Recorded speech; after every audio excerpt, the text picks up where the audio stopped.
Good afternoon. I'm Nora Kate Schaefer. I'm from the University of Wisconsin-Madison, and we're here at the AAPOR conference in Austin, Texas, and I'm going to interview Nancy Mathiowetz, who was president of AAPOR from 2007 to 2008. So this is so nice because we get to just talk for a while, and I get to ask you things I've been wanting to ask you. So, is non-response allowed?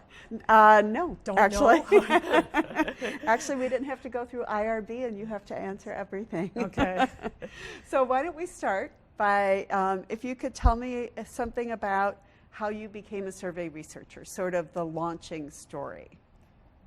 Well, the launching story actually started at the University of Wisconsin, where you are now. And I was an undergrad at Wisconsin. Garth Taylor, I think he was in either his first or second year as a faculty member. Diane Colasanto was in her first year, and this is between my junior and senior year of college. And during this time, this was shortly after the Watergate era. And Garth was really interested. Garth had been trained at NORC, and he was really interested in survey methods. And what was interesting is that polls taken during the height of the Watergate era, so 1973-74, had asked the very same question about confidence. How confident are you in the executive branch? And yet, different pollsters were getting radically different numbers. Well, why? How could that possibly be? They're asking absolutely the same question. So the summer between my junior and senior year, I worked for Garth and collected the data from like 72 through 74. So you were like compiling results from all these different surveys? From Harris, from Roper, from Gallup, and all of this. All of them asked the same question that's used in the GSS. This 3-point how confident are you? And what we discovered was, if you asked about the Supreme Court before you asked about the executive branch, and during this time the Supreme Court was held in very high esteem. Right. People rated them, oh, they're really confident. And then they thought about the presidency and all this stuff going on with Watergate, and they rated the presidency much lower. But if you asked first about the presidency, then they rated it much higher, because they didn't have that absolute standard. And I thought, this is just fascinating. You know, you can ask the very same question and get different results just because of the context. Mm-hmm. So when I headed off to the University of Michigan, I actually headed off to grad school in the School of Public Health. Wait, but can I ask first, weren't you an undergraduate in economics? I was an undergrad in sociology and microbiology. Microbiology, Yeah, okay. Yeah. Clearly at some point there was a pre-med thought, and that thought, as soon as I discovered, organic chemistry, went away. Uh-huh. So then it was off to survey methodology. So you were on your way to Michigan, sorry. I was really interested in health. University of Michigan had one of the best schools of public health, still does, but it also had this Institute for Social Research. So I was like, even though I had been accepted at Johns Hopkins and at North Carolina, I thought, this would allow me to think about both of these. And that was how, then the story goes on. I thought, well, I have all this experience already in survey research. You can get a job. I can get a job at ISR. And Garth was so generous, he called Howard Schuman. Wow. So my first week on campus, I showed up at Howard's door. Hi, Dr. Schuman, I'm looking for a job. Introduced myself, and Howard said, I don't have anything new going on right now, but the gentleman across the hall actually has a big health study. So I went across the hall, and the gentleman happened to be Charlie Cannell. And that was the start of lucky being at the right place at the right time. Mm-hmm. And what was really interesting is ISR typically did not hire first-year students. And I was just lucky that they happened to need somebody with a health background for that survey. And how long did you work for Charlie? So I was in Ann Arbor from 1978 to 1984, and I worked with Charlie on and off all 6 of those years. And when did you do biostatistics at some point? So now we see the influence of Bob Groves. Ah. So my other mentor at the University of Michigan was Bob Groves. And Charlie and Bob had this grant from the National Center for Health Statistics together. And their study was to do a telephone implementation on CADI of the National Health Interview Survey. So this was one of the first huge academic, let's compare face-to-face to telephone and see what happens. Well, I was already in the School of Public Health, and Charlie and Bob are already beginning to work on me because I was enrolled in a program in health policy. And they're like, don't you really want to come do psychology or sociology or something like that? But meanwhile, I had been taking these biostat classes, and so Bob said to me, get the degree in biostat, at least your master's, while you think about doing a PhD in sociology or psychology. And eventually I did sociology. And did you have to do a master's in a thesis in biostats, or was it coursework? Just all for a master's in biostat at Michigan at that time, it was all coursework. And at some point I thought, oh, maybe I'll do a joint PhD. But the biostat program had 3 sets of prelims. On top of the prelims in sociology, I said, I cannot do this. Yeah. So I decided to end just with the biostat master's degree. But just the master's degree got me to a point of having enough of the stat background to be able to be at the table. So who was your advisor then in sociology?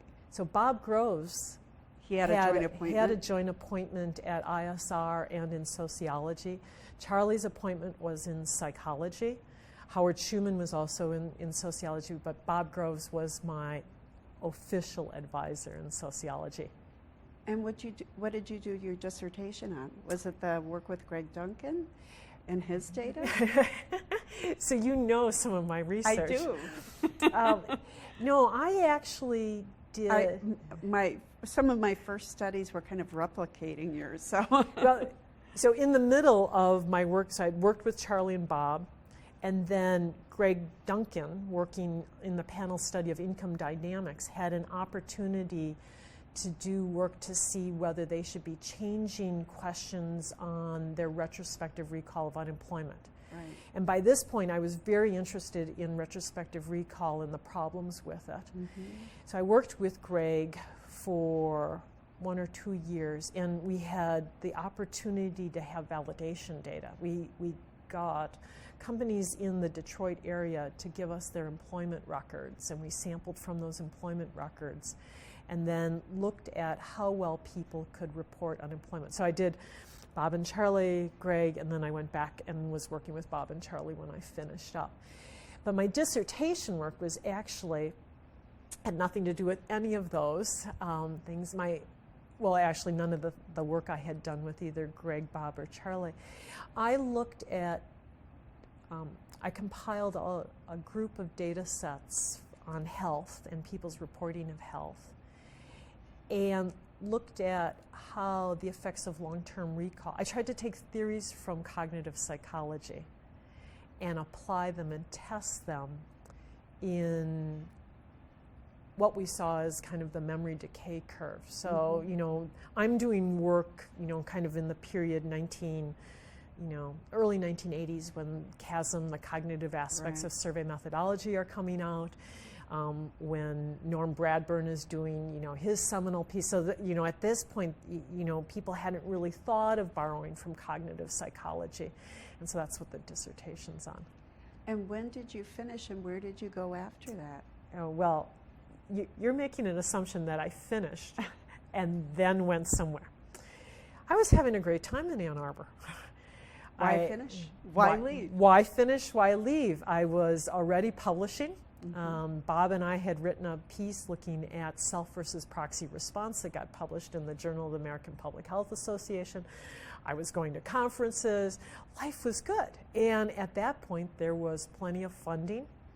I wasn't anywhere near the limits of, how long you could be a graduate student. And my parents were like, okay, either wrap this up or go get a job. And I thought, okay, I'll go get a job. So I actually left ABD. Charlie and Bob were very upset, and I went off and worked at Westat. And at this point, Westat is 170 people. Wow. I mean, as we think of Westat right now, what, 2, 3, 4,000, who knows how many employees, but it's a very small company. Westat had just bought themselves they had been previously owned by the American Can Corporation. Not quite sure how but they had just bought themselves back and were an employee owned. And I started working with them. And I didn't finish my dissertation until 1988, like 4 years later after I had left Ann Arbor. So what kind of job did you have at Westat? Were you project managing, or were you working like in sampling or questionnaire design, or was it so small that it was kind of a mom and pop sort of almost a little bit of everything? At that point, Westat had what was regarded as the fourth floor. The fourth floor was where Joe Waxberg sat, where Morris Hansen sat. That was where the sampling statistician sat. The other 3 floors were really operations. There weren't survey methodologists. I mean, I was kind of a strange hire for them. But they wanted to pursue going after the National Medical Expenditure Survey. The Research Triangle Institute had paired with NORC for the first 2 iterations of this major survey. Westat wanted to go after that. The work I had done in my dissertation had used the 2 previous rounds of NEMIS data. It had been methodological. It had shown how to improve the questions. And I knew the client. So once again, it was just, I was in the right place at the right time. And so I was one of the first people that was hired at Westat that really was hired as a survey methodologist, not as a sampling statistician, not as a statistician, but as a methodologist, and kind of, ran between the 3rd and the 4th floor.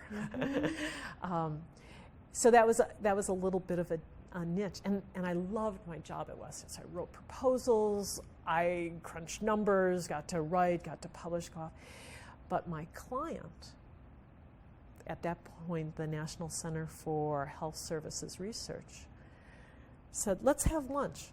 Okay, client says you're going to have lunch. Client sits down to me and says, you're never going to finish your dissertation working at Westat because I've got you working at least 60 hours a week, don't I? And I said, well, yeah. He says, here's the deal I'll make. You come over to the agency side. I'll give you 25% of your time for the first 6 months to finish your dissertation. If you don't finish it in the first 6 months, I fire you. So that was a nice that was a great stick carrot right, a little carrot stick combination. So I thought, okay, but I love my job at Westat, but here's this opportunity. So I called Charlie. He's like, take the job. I called Bob, who had by this point figured I was going to be ABD for life, and take the job. My mom and dad are like, take the job. So I took the job, and I was, very fortunate to have that opportunity and was able to finish. And how long then did you stay in the federal government? So, let's see. In the agency, I guess. Well, to be more I actually specific, moved, another... So the nice thing about working in the federal government is that your seniority transfers no matter what federal agency you work for. So once you've established, so all your benefits that you've accrued, everything, so you can hop from the National Center for Health Statistics to the Census Bureau, et cetera. I started working for the federal government in 1987, and I think I exited in 1993 or 94. And were you working on health surveys that whole time? Well, I worked on health surveys, and then I got the phone call from Bob Groves, who said, I'm thinking of taking the job as the Associate Director for Standards and Methods at the Census Bureau. But I don't want to take the job unless I take there are two people I'd like to be in position. I'd like someone who's already had experience with the federal statistical system. And so he said, would you be willing to think about coming over to the agencies? And so, boy, timing is hard. Retrospective recall is difficult. It is. Sometime before the 1990 census, I moved over to the Census Bureau and began working as Bob's special assistant. And Barbara Bryant, at that point, was the director of the census. That's right. What an opportunity, because I was in the director's office, and my job was to go around to all the demographic surveys and to see where we could do quality improvement. And so I stayed there until Bob left the Census Bureau to found JPSM. I headed back to another health agency for a couple of years and then finally eventually went to JPSM. You know, I think one of the reasons I really wanted to hear about this is I think that you're probably one of those people, and I don't think there are very many of them, that went from a federal agency or from a research house, A private sector research house, to a federal agency, and then to academia. Right. And then you were in academia, two different contexts, right? Very different contexts. So, well, as people say, so there's two ways always to look at your career, right? So you can look at my career and say, she's had a checkered past. right. But as I always used to tell my students, no, I have had an eclectic set of employment opportunities. And I think that those opportunities actually made me a better teacher, because I had the private sector, I knew the public sector side, I had done some project management when I was in the federal government, so I had that experience, and that all helped inform both my own research agenda, but as well as my teaching, because especially teaching in the joint program in survey methodology, which at the time it started did not have a PhD program, it was a master's program. So you're teaching to people who are going to head out to either the private sector or the federal government or nonprofits or that. So that was nice because I could bring in those real world experiences. And I think most academics don't know very much about how to manage a project or think about a project budget or decide whether or not it's on time. Or Right. And I had learned those tools because at the very end of my federal career, the project I was managing was a $140 million data collection effort. Now, I wasn't actually managing it from the contractor side, but I was watching all the budget and had to do all of those things from the government side. So if you look back on all of this, so that we didn't get you to back to Wisconsin yet. Oh, so you were in the JPSM. So I was in JPSM, and in the early days. In the early days of JPSM, which was very exciting. I mean, it's just once again an opportunity. The first graduate program in the country dedicated completely to survey methodology, with people like Stan Presser and Bob Groves, but because it was this consortium of Westat, the University of Michigan, and the University of Maryland, I mean, just really the best and the brightest. So you've got Mike Brick or Keith Russ teaching about complex sample designs and variants. You've got, it was a very interesting, and people like yourself coming in to do the short courses. Right. And I loved that. And then we started the Junior Fellow program, where we would bring in during the summer these bright undergrads who had interests in economics or sociology or political science or statistics, and give them opportunity in the federal agencies. But then also once a week we had them for a seminar series. And some of those people are Courtney Kennedy, Kristen Olson. I mean, when I look out at those early classes of the JPSM Junior Fellows, those are some of our eminent contributors to the field now. Excuse me. It really brings home the importance of those early experiences just like you had early experiences that really set you on your path. The JPSM sounds like was providing a more structured and kind of systematic way, in a way to almost replicate some of the experiences that brought you into the field, well, right? and I mean, there was no Charlie Cannell at that point to give jobs to, people fresh out of undergrad, right? Undergrad programs, but here are these bright young undergraduates who are in the social sciences who have the statistical ability, and which direction are they going to go? Yeah. That was Bob's brainchild, I believe Bob's, and really was an important part of the pipeline that Molly Brody spoke about at her presidential address yesterday. The other thing that really strikes me about the story, hearing it this way, is how when you went to JPSM, these other two threads from your past were right there, Westat and Michigan.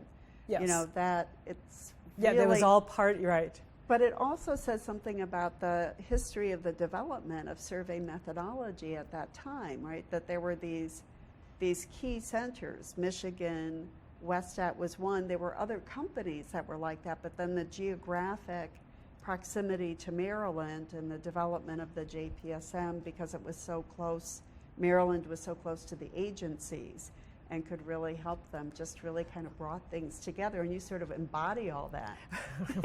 Well, or was fortunate enough to be. And then if you think about Westat at those times, I mean, Joe Waxberg is writing the seminal piece on random digit dialing with Warren Matofsky. And so Morris Hanson is there post his time at the Census Bureau. And Morris and Joe are leading the intellectual efforts at Westat. And then they had these key, very strong operations people leading the operational side. But there was really an emphasis in those early years of Westat to not just be a consulting company, but to contribute to the field. And I think that is how Westat put its caveat emptor in the 1980s to really set the stage for their growth. But you asked me about okay, so I'm happy at JPSM. I'm teaching classes that I love. I'm teaching questionnaire design and that. But I have aging parents back in Wisconsin, and 9/11 happens. Our house is not far from the Pentagon. Shortly after that, there's the sniper attacks in Washington, D.C. Then we have the anthrax. And at some point, my husband and I look at each other and say, this is not the stress level we want to live in. So I turned to my husband, John, and I said, I'll make you a deal. You can retire early, play all the golf you want. You can even get a large screen plasma television. That was pretty hard bargaining, Nancy. But you have to live within 45 minutes of my parents. So I went, and there was an opportunity at the University of Wisconsin-Milwaukee. They were looking for a sociologist who could really infuse the social sciences with statistics and quantitative methods. You were just up the road in Madison, so they didn't need another survey methodologist in Madison. And they made me the offer, and so I left JPSM, as much as I loved teaching there, and went to this program at UWM where they were like survey methodology and that. But the difference was, at JPSM, I was one of, a dozen faculty members who all did this. I mean, we had interchangeable and complementary skills, but we could all talk about complex variance estimation and questionnaire design. At UWM, I was it. I had one colleague down in political science, and Margot Anderson was in the history department. And, we were it for surveys. But the opportunity to offer students courses that they had never, ever had on the books at UWM was just so fabulous. And I can look out at those students. I love to tell this. I have to tell you one story. Please. So, I put a questionnaire design class and a survey methods class, and we upped their quantitative classes, and I taught, how to do data complex variance estimation. So I had a number of students that were just incredible, bright, shining stars. Because UWM is not a Michigan, right? Michigan, you've got great students. At UWM, you have diamonds in the rough that for some reason, for whatever reason, because of location, that they're here, but they want to learn everything they possibly can. So I had two students, Kyle and Molly Ann, and they took every course I offered. And they're about to go out on the job market. They were getting their master's degrees. And I said, I think Nielsen is hiring. And they're not going to, Nielsen's not going to hire us. I said, just go, right? Just go. And I can't remember if Kyle gets the job offer first or Molly, but one of them. I don't think they were married at this point. So where was this? They were in Milwaukee, but they interviewed down at job? Schaumburg at AC Nielsen. Ah. I don't think it's called AC Nielsen, it's just Nielsen, right? And Kyle comes back. He walks in my office and said, with a master's in sociology, they hired me. And I said, I told you could get a job. Well, at this moment, Molly is a vice president at Nielsen, Wow. and Kyle is a director of one of their program areas. So it's, and that was the fun at UWM. And we have another of your master's students at the UW Survey Center, Karen Jakes. Right. So, and to we have love watched her. those students, take this little bit of an offering and just run with it. But I think that's also, again, you've got this great combination of academic ties, agency ties, private sector ties, and I think that's something that seems very, I think that's very kind of characteristic of your background, but it's also something that you brought to AAPOR in a way that, and to your research career, that Or maybe AAPOR complemented that. Or maybe, so. Because, that's part of what the fun of AAPOR is Yeah. that there are the marketing people. And then, my very first AAPOR, like, oh my gosh, there's NBC News, and there's the people who do the Gallup You know poll. all those people, and you can talk to all But those I people. didn't know them in 1981. But now you do. Now, because it's a welcoming group. So where should we go next? Should we talk about your research and some of those, or should we talk about AAPOR? Let's talk about your research next, and about, because I wanted to talk about particularly the measurement errors volume, because that was about the time that I remember meeting you for the first time, was at that conference. And I thought, oh my goodness, she must be so amazing, because she's like a graduate student and she's an editor on this volume. So I was so impressed that I got to meet you. We actually met earlier. Did we? We Where was that? met at AAPOR. Oh, in 1985. 1985. You and I were both on the same That's panel, right. and That's Betsy right. Martin was the moderator. I think you and I were both. Betsy had a reputation for being. I was in terror. Yeah. But she was very kind. She was very kind. She looked very puzzled. But Betsy had a reputation, and maybe the reputation had far outseated, what she had. But, you and I looked at each other in terror. I do remember that. And we were worried about what Betsy was going to say. And then I don't think we had business cards at that point, but we chit-chatted for a few minutes. We were both interested in each other's work. And that was, was that 1985? I do remember that now. I can remember what I was wearing. I can't remember what you were wearing. I think I can remember what I was wearing. Yeah. But I remember the look on Betsy's face when she was commenting on mine and work and looking over at me like, where did this come from? But you must be the person who explained to me who was Stanley Presser and who was Bob Groves then. I think I think was. you were probably I think the I did a little I introduction, think you right? might have. But you know, in those days at AAPOR, And that was a very AAPOR thing to do. that was. You know, my first AAPOR had been 1981. Mm-hmm. I think 81. I'll get these years wrong. We'll have to go back and look and see when AAPOR was in Sandusky, Ohio. Right at so 8 graduate students. Fortunately, they weren't going there when I started. Right. Well, 8 of us went down. 8 of us shared a room. We had cots everywhere, and that was my first AAPOR. And Did you give a paper? I don't think I gave a paper. I think I just kind of watched shyly from the sidelines, and that was. I loved it. I mean, I was just like, oh my gosh. Look at all these people. And AAPOR was so small at that time, and we used to have a dance party after. I mean, everyone dressed for the cocktail party. And we danced.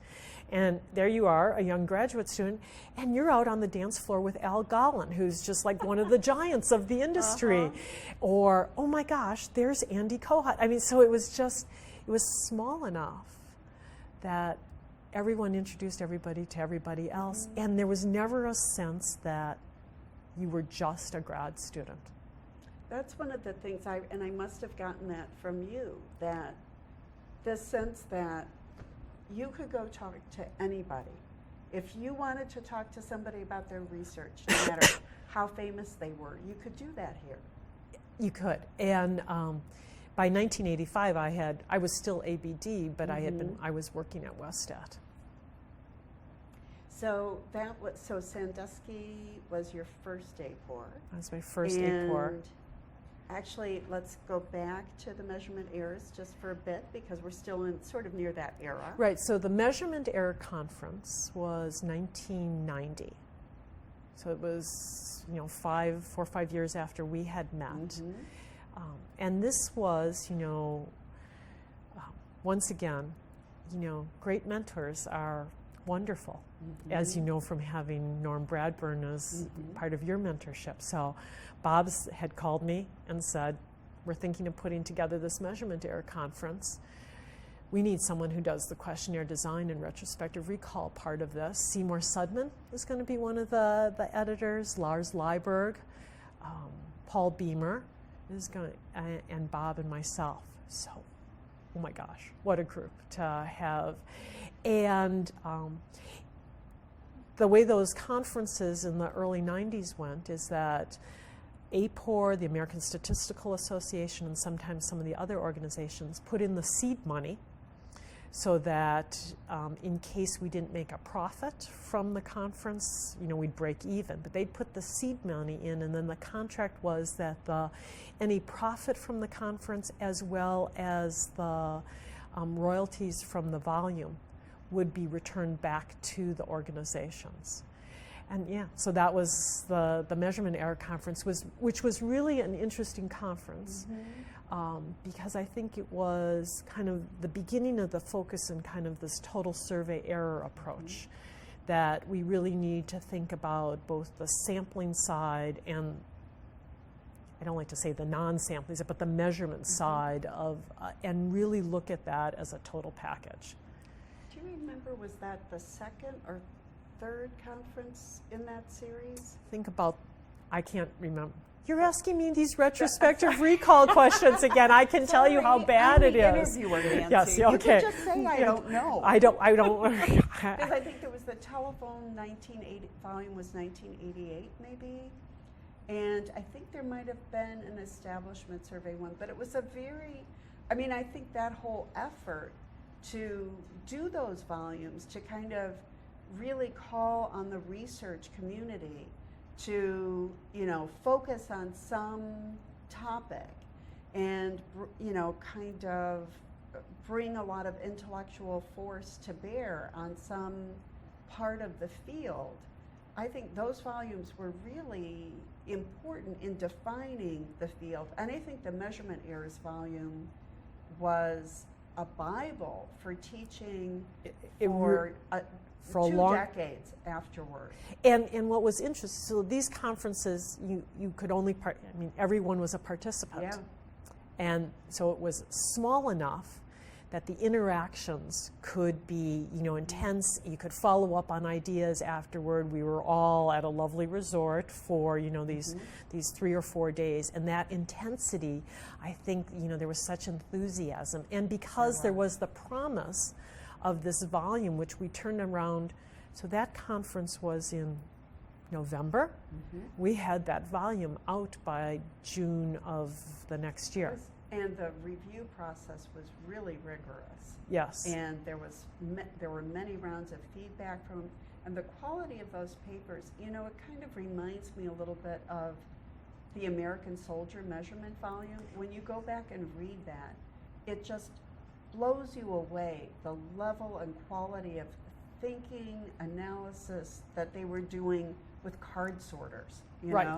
And this wasn't the world of card sorters, but compared to now, it's the world of card sorters. It was. And the level of those papers, like, there's the Beamer's paper on measurement error, and Pox has a paper in there on multi-level measurement. Well, I think, let's not be shy, I think your piece in there on, conversation, is an interview a conversation or not? I'm the interviewer, Nancy. No, I'm going to just turn the tail, for a minute. And what was nice about those volumes is each one of the editors, we each edited a section. We had one invited paper, and then the rest were what came in over the transom.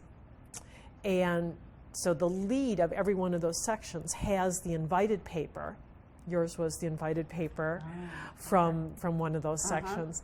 And once again, that kind of set the tone for that. Yeah, I'm very proud to have had my name on that piece. And it was such a privilege to have the opportunity to work with Seymour Sudman. I would have never had an opportunity because he was at Illinois and our we were just, I was at Michigan, it was just a different group, and I wouldn't have had that opportunity otherwise. So are there other kind of milestones in that part of your life that you can think of? On the research side? Yeah. Either maybe before that? Well, the early work on CADI versus telephone versus face-to-face that I did at Michigan, as well as the work with Greg Duncan on looking at how salience affects recall, and as well as understanding that we shouldn't go into a survey interview thinking one question fits all. That we really have to figure out how, especially when we're doing complicated recall. I mean, the Health and Retirement Survey does 2-year recall, right? Okay, what do we remember about? Impossible, right? But for some of us, that's a real easy recall. So if we think about employment, let's think about your employment, Nora. Easy, right? Just steady employment. And so I could ask you a simple, screener question about, have you been continuously at one place, or have you had a checkered past or eclectic set of experiences, or something worded appropriately? And that should take us down to different paths. And so Greg's and my work showed that if you've had steady employment or steady unemployment, you've got great recall. But as you get more and more complicated, that you've had on, off, you've done overlapping jobs, that, those, to put the temporal proximity of those, to recall those individual spells, is incredibly difficult. And think about all the things we asked about, moves and employment and hospital spells and all of these things, where we often go in and just ask one question. And we really shouldn't. We really should say, do you have a complicated history, or is it pretty straightforward? Because if it's pretty straightforward, we're going to, and of course we're done. But of course we could never do that. But of course, as we moved away from paper and pencil to computer-assisted interviewing, we had the luxury of being able to do that tailoring. So even though that piece, really focused in on unemployment, I think what it taught people was that, complex behavioral experiences are difficult and really subject to issues of quality in doing retrospective recall. And the design of that study, having the record check, was really key. Right. Something that you can almost never do anymore. It's They're very too hard expensive. to find the money for the methodological work. So I like to think of those pieces early on. And then later in my career, I don't think that there's any pieces that just really stand out, because especially towards, the last 10, 15 years I was teaching, my focus was much more on teaching and service than scholarship. So let's turn to that service. So there are at least you were editor of POQ, and that was a huge chunk of time, and that was all while you were in Milwaukee. Yes. At UW Milwaukee. But you also have been involved in AAPOR in many ways over the years, and your presidency had a lot of excitement to it. So, do you want to start by telling about your pre-presidential excitement AAPOR service and kind of lead up to the presidency? Because I think weren't you member chapter and member relations on council? My first elected office was membership and chapter relations. Mm-hmm. I also served as secretary treasurer. Then had the opportunity to serve as standards chair. But before the presidency, the thing that and those were all incredible experiences. Mm-hmm. I think I was, I served under Diane Colasanto as president during one. It was, once again, incredible to be working with these giants in this very different arena. But around 1991, in one of my stints on council, we started to talk about education, about thinking. We used to offer, our short courses were like a 2-hour short course on Thursday afternoon, and that was it. There was one or two of them. And we started to think we need to do something different. And so we created an education committee, and I chaired that first education committee for actually 10 years. Wow. And that is actually the thing that, when I look back at AAPOR, look at how it's taken off. Look at what we offer, not just at the conference, but through webinars. Yes. And I think, once again, yesterday, Molly Brody in her presidential address said, let's think about the pipeline. How are we training? How are we bringing people in? Well, the American Statistical Association has done a great thing. They've made training materials for K through 12 educators to expose young children to statistics. We need to do that on the measurement side for our field. What is a survey? What is a census? It's all around us. We could get those materials. So I think there's an opportunity for a new level of education for us to think about. So that's a nice little project. Oh, yes, right. Now that you're retired. Right, yes, now that I'm quote-unquote retired. But then it was interesting. I was in my standards term. Cliff Zukin was the president, and I was asked to run for president. And of course, when you're asked to run for president, you don't know who you're going to run against. And I said to Cliff, I've just finished 2 horrendous years as standards chair, I don't know. And Cliff said, no, you really should run. Little did I know I was running against Scott Keeter. Okay. And rumor has it that I beat Scott Keeter in that election by 5 votes. Luckily, the organization Scott had his turn. Yes, Scott was elected a couple of terms later. Well, the organization might have been better served had Scott been elected for the 2007-2008 term, because that was a presidential primary election. Yeah, and there was this Vermont thing? New Hampshire. Vermont, New Hampshire. So, we're rolling along. The primaries are happening.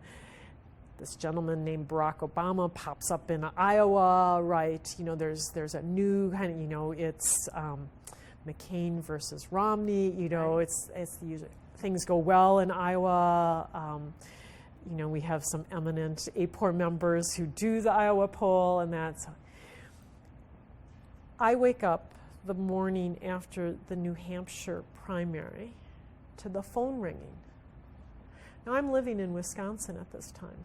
It's 5:30. The phone is ringing. It's the news media on the East Coast. Every single pollster predicting the Democratic primary in New Hampshire has it wrong. Everyone had predicted that Barack Obama would win in New Hampshire and Hillary Clinton wins. Oh my gosh, I'm not. And they are calling me because guess what? I'm the president of AAPOR. And what are they asking you? Why? Why? This is a colossal failure. This is, everyone is beginning to remember Dewey Truman, the Truman holding up, the newspaper with, Dewey wins the election. Everybody's talking about Langdon Roosevelt. And this is the collapse of polling because unfortunately our field gets judged by the horse race. I mean, for better or worse.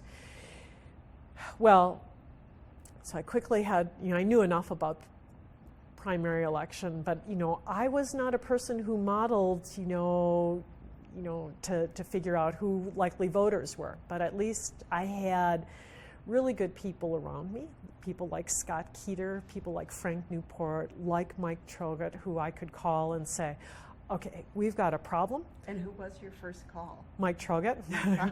Yes. And we've got a problem. Houston, we have a problem. I need to be up and running. And after that, it was really interesting because I took lessons in how to do media interviews. I learned how to pivot. I did a lot of talk radio. How did you take lessons in media interviews? AAPOR has members who have firms that can teach you how to do phone, telephone and media interviews. So I learned how to do those. And so that was an interesting opportunity for the field. So Mike was gracious enough to head up. We put an ad hoc committee to investigate this. That ad hoc committee had a report and a subsequent article by Chris Flasian and Mike Trogut about what happened in New Hampshire. We learned some lessons, but it really came down to a lot of undecided voters pivoted or changed and decided to vote for Hillary Clinton. They stopped polling too early in New Hampshire. Whereas, we of course had all of these theories about, well, because it was a black candidate and a white candidate, were they unwilling, were people, overexpressing their endorsement for Barack Obama? So there were all kinds of theories. So it was an interesting year. Are there other things that you think of from your presidency? I know that report is still being used. There was a session here yesterday about another election, another polling Great failure. Britain, right? And Mike Trogut was talking about the report, and that report figured, Patrick Sturgis said that was one of the things he read. Has he prepared to write his own report about the situation in Great Britain? So that report is a permanent contribution. Yes, and I think it was one of the, certainly AAPOR had reacted in the 1940s when we had, but we hadn't been in a position as an organization to react to that kind of a fiasco. Right. And so I think it was a good moment for AAPOR. Certainly we had several members who on their own had expressed opinions about what went wrong in New Hampshire, some great editorials. But it was nice because we allowed Mike and the other members of the committee, the organizations all contributed their data. They contributed as much data. It was an opportunity to really see our code of ethics work with full disclosure of, all of the data, as well as, we didn't call it para data at that time, but the para data that went with that, to try to figure out, because it was like, as a field, we needed to figure out as a whole what went wrong. And it was sort of the roots of the Transparency Initiative in some ways, too. Right. Which is another AAPOR initiative that's ongoing. Yes. So are there other moments in your presidency that you think about? I mean, that seems like plenty for one presidency. It's just 1 year, and then you have your as past president. But I think we were so focused on that election, and we were, because the primaries keep moving, and we don't want to see another mistake. But if you remember that election cycle, there were issues in South Carolina, there were issues in Wisconsin with the primary horse races. So that, when you take on the presidency of AAPOR, you might have in your head, oh, we're going to do this. Mm-hmm. And then at 5:30 in the morning, the phone rings, and all of those, what you thought were going to be your goals, are gone, and you shift because you have to shift in order to react to the environment. It seems like such a huge contribution for you and the other presidents to have made, to sort of be willing to be in a position where that phone could ring every morning. When you're the president of AAPOR, you wake up every morning thinking, what should I be doing for the organization? What might be happening? And doing kind of a scan to see, is there a place that is going to affect the AAPOR membership, or that we need to be out in front of? So when you look at AAPOR now, what do you think are the challenges facing either the field or the organization? Wow. Just a small question to answer. Yeah, right. Or you can just tell us some of your favorite AAPOR moments. We can say that when Janice gives us the 5 minutes. The 5 minutes warning. Okay. Let's think about the field, right? The challenges are incredible with respect to surveys, right? They have been for some time. But we as a field have been, adapting. Mm-hmm. We've been figuring out about, you and I, when we were in grad school, if we had heard about a 9% response rate, we would have but they're still, those data are still useful. Yeah. And, in the last, 10 years, I've been doing work with Mike Brick, and we've worked with an agency who used to do a telephone interview, and we've completely taken them over to a mail self-administered questionnaire. That morphing from telephone to mail saved the agency money, increased their response rate from about a 20% response rate up to the mid-50s, got them more timely data and better data. So while I think at times we were just like, oh my gosh, I think telephone interviewing might be going away. Mm-hmm. Just like in 1970, no one thought we could do telephone interviewing, I think we're going to see it go. Although for list samples and panel studies, it's still, but for primary RDD, but that doesn't mean that the population still doesn't want to have a voice. Mm-hmm. And as we see the penetration of the internet into more and more populations and access issues start to go away, Pew is clearly showing us that with mobile phones, the access to the internet has radically changed. So we might be changing how we think about measurement. We might be going to the Google One question and linking that to big data. But I think, and we certainly see that in the change in the composition of our AAPOR membership. I can't imagine that we won't continue to have a curiosity about ourselves and about the world we live in and about our neighbors. But how we go about and collect that data is, we're in a revolution.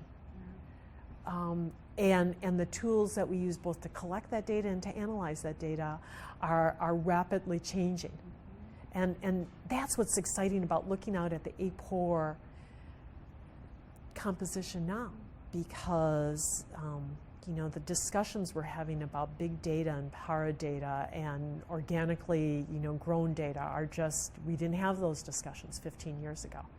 So I can't imagine that AAPOR will go away. I can't imagine that surveys will go away, but I think the form in which they're going to be just as when you and I were graduate students, right? It was face-to-face and then some telephone interviewing.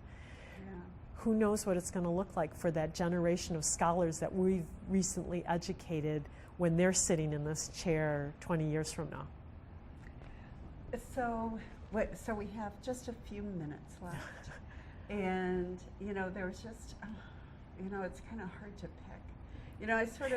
I'm wondering so I would like to hear if you have one or two favorite AAPOR moments you'd like to tell us about, because. Oh my gosh. I mean, I don't know if there are any that involve furniture or. No, there are some, AAPOR does have a tradition of the after banquet party. And just like Las Vegas, what's done at the party stays at the party. So maybe some other memories of.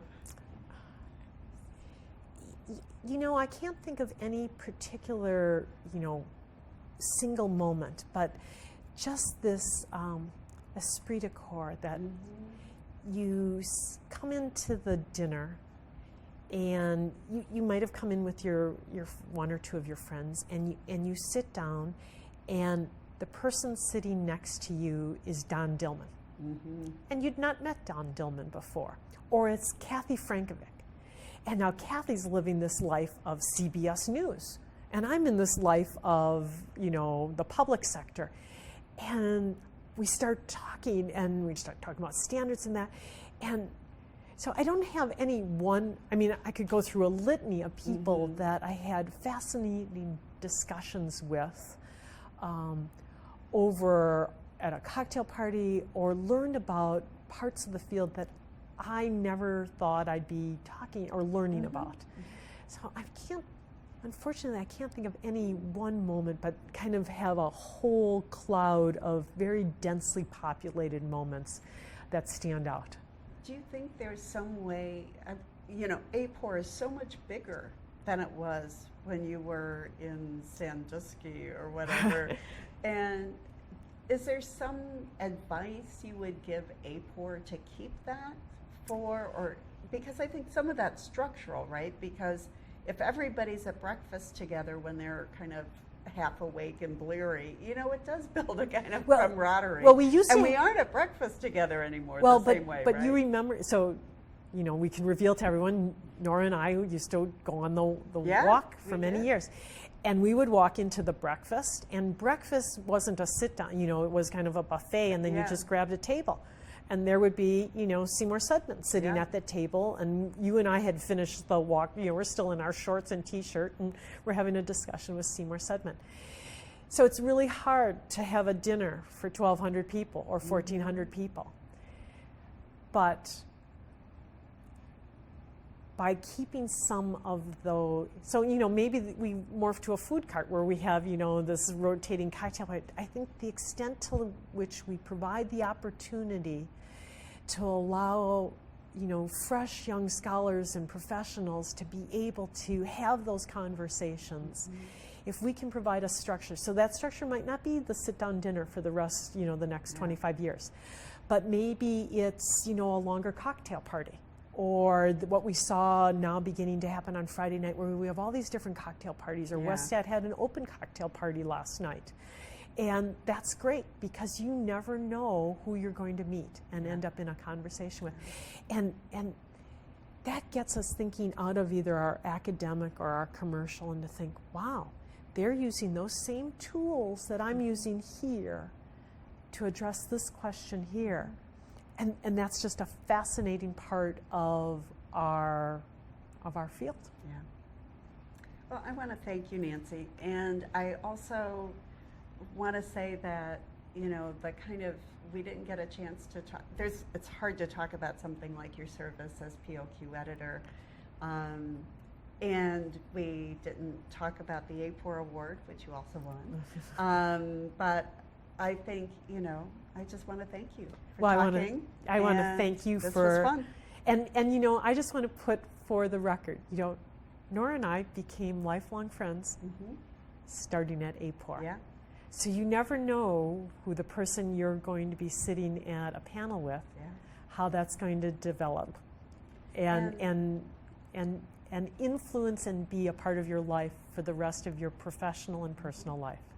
And you just hope that for the young scholars coming up, they forge those same bonds and they have that same kind of scholarly exchange and that, and friendship that really sustains the field. Yeah, this was great fun. Thank you very much for doing this interview. Thank you, Nancy.